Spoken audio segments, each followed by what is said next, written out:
पाकिस्तान के मसाइल का हल सिर्फ मिडिल क्लास के पास नहीं है। मिडिल क्लास पाकिस्तान की अक्सरियत नहीं है। अक्सरियत जो है वो लोअर मिडिल क्लास है और गरीब तबका है। और जब आप बात करते हैं कि जनाब मुस्लिम लीग जो है वो पाकिस्तान की बानी जमात है, तो पाकिस्तान की बानी जमात ने कायदे आज़म मोहम्मद अली जिन्ना की क़यादत में मिडिल क्लास की मदद से पाकिस्तान नहीं बनाया, गरीब तबके की मदद से पाकिस्तान बनाया।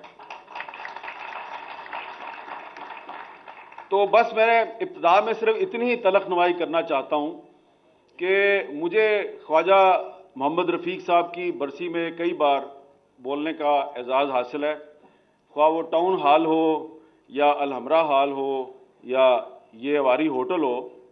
यहाँ पे बहुत से चेहरे ऐसे हैं जिनको मैं कई साल से देख रहा हूँ, सियासी कारकुन हैं, तो मैं बहुत सौ को जानता भी हूँ। आप इनको काउंसलर का इलेक्शन तो लड़ा देते हैं, एमपीए की टिकट नहीं देते।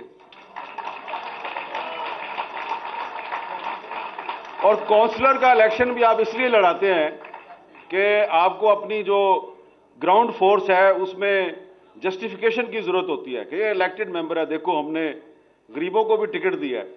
अब आप तो चाहते हैं, ये जो स्टेज पे बैठे हुए लोग हैं ये तो चाहते हैं कि महरूम तबका जो है वो इक़्तिदार के ईवानों में पहुंचे, ये तो चाहते हैं। लेकिन जो इनके ऊपर बैठे हुए हैं ना, वो पूछते हैं, जब टिकट आती है ना, जो पार्लिमानी बोर्ड बैठा होता है जहाँ टिकटों का फैसला होता है, ख्वाह कोई भी पार्टी हो, ख्वाह तहरीक इंसाफ हो, मुस्लिम लीग नून हो या पीपल्स पार्टी हो, कोई भी पार्टी हो, पार्लिमानी बोर्ड में जब गरीब कारकुन की दरखास्त आती है टिकट के लिए, तो जो सबसे बड़ा लीडर होता है वो पता क्या पूछता है, ऐसे को पैसे कितने ने।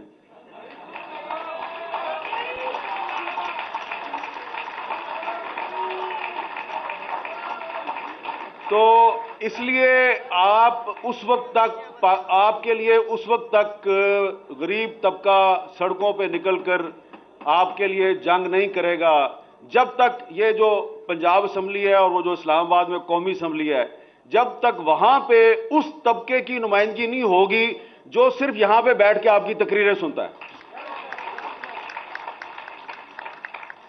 तो ख्वाजा रफीक साहब जो हैं उनका ताल्लुक भी इसी तबके से था।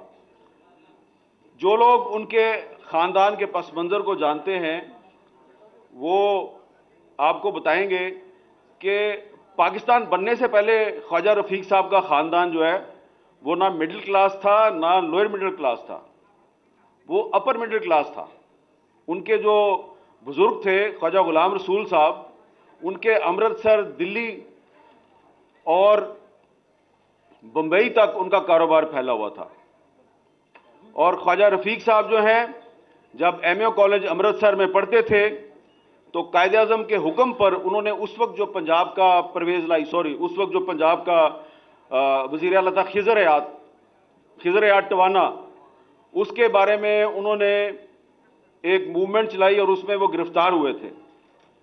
और फिर जब पाकिस्तान बन गया तो पाकिस्तान बनने के बाद क्या हुआ, मेरे बहुत ही मोहतरम भाई ख्वाजा साद रफीक साहब ने फरमाया, मंजिल उन्हें मिली जो शरीके सफर ना थे। ये बात तो दुरुस्त है, लेकिन ख्वाजा साहब पहला शब खून जो है वो अयूब खान ने नहीं मारा था।